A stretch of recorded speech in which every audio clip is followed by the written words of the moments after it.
dans le programme du président Ousmane, c'est de faire en sorte que, au sein de l'administration, qu'on promeuve ce qui le mérite en termes d'expérience, mais en termes de compétences. Et à ce moment-là, il faut respecter les règles de ce qu'on a dit de la redevabilité, de l'imputabilité et de la réduction des comptes. Ça veut dire tout simplement que si moi, membre d'un parti ou militant d'un parti du président de la République, j'ai la compétence qu'il faut, mais il n'y a pas de mal à ce qu'on me nomme. Mais si je n'ai pas la compétence et que c'est le parti opposé qui regorge des compétences pour que ces compétences soient nommées, c'est ce monsieur-là que nous allons prendre pour le nommer. Le président Ousmane, dans le secteur de la justice, va mettre en place un pôle anticorruption.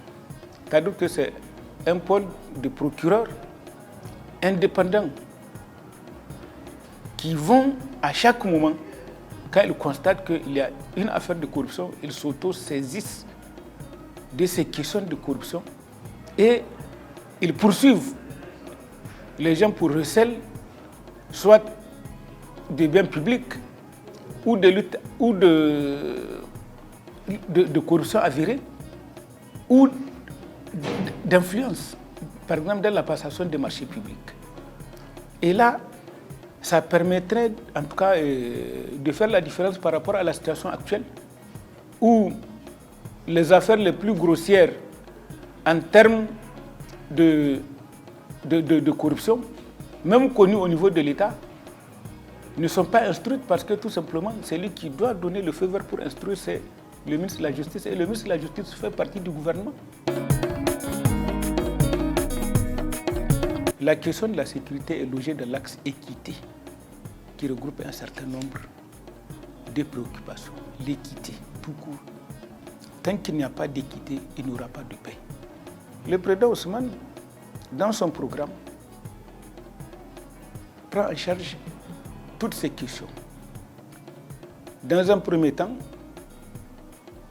en faisant en sorte que le nombre de ceux qui luttent contre l'insécurité au premier abord, c'est-à-dire les forces de défense et de sécurité, leur nombre et leur qualité soient relevés pour faire face à ce défi.